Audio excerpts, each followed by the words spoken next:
Right now, one American is dying from COVID about every 30 seconds. For those who believe in science, we think we have it very well under control. The U.S. death toll surpasses 350,000. we understand the ravaging effects this virus has taken on the country. We pretty much shut it down. A lot of people think that goes away in April with the heat. We're in very good shape. Even if the corrupt administration does not give a damn. In sports, we want to get our sports back. One team that has returned, or at least to the playoffs. The Browns are back in the playoffs. I have faith in the Browns. You know what?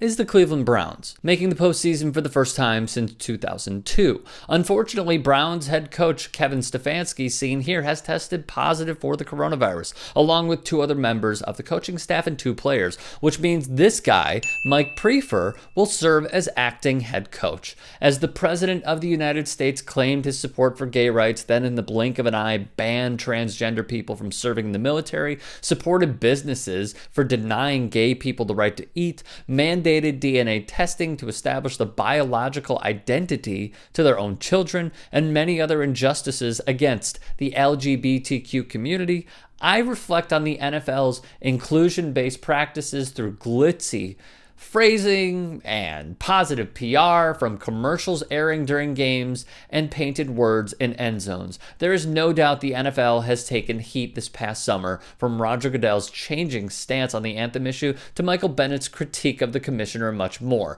But now, if they want to remain inclusive, a coach like Mike Prefier should not lead the Cleveland Browns. Former Vikings punter Chris Kluwe, who played in Minnesota from 2005 to 2012, then was banished by the NFL, is a gay rights activist. His special teams coach, Mike Prefier. Throughout the months of September, October, and November, Minnesota Vikings special teams coordinator Mike Prefier would use homophobic language in my presence, Kluwe wrote in 2014. I like to set a higher standard for myself. Prefier, seen here, certainly can talk the talk, but does not walk the walk. Kluwe pens he would ask me if I had written any letters defending the gays recently, and denounce as disgusting the idea that 2 men would kiss, and he would constantly belittle or demean any idea of acceptance or tolerance. Kluwe, along with other Vikings players, went into a team meeting. He was met with anger and vitriol from Prefier. As we sat down in our chairs, Prefier, in one of the meanest voices I can ever recall hearing, said we should round up all the gays, send them to an island, and then nuke it until it glows. The room grew intensely quiet, and none of the players said a word for the rest of the meeting.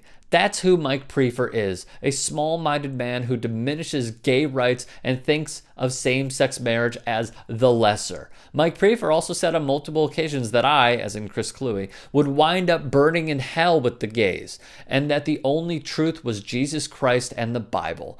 Kluwe concludes in this article, I was fired by Mike Prefier, a bigot who didn't agree with the cause I was working for, and 2 cowards, Leslie Frazier and Rick Spielman, both of whom knew I was a good punter and would remain a good punter for the foreseeable future, as my numbers over my 8-year career had shown, but who lacked the fortitude to disagree with Prefier on a touchy subject matter. If there's one thing I hope to achieve from sharing this story, it's to make sure that Mike Prefier never holds a coaching position again in the NFL, and ideally never coaches at any level. Yet here he is.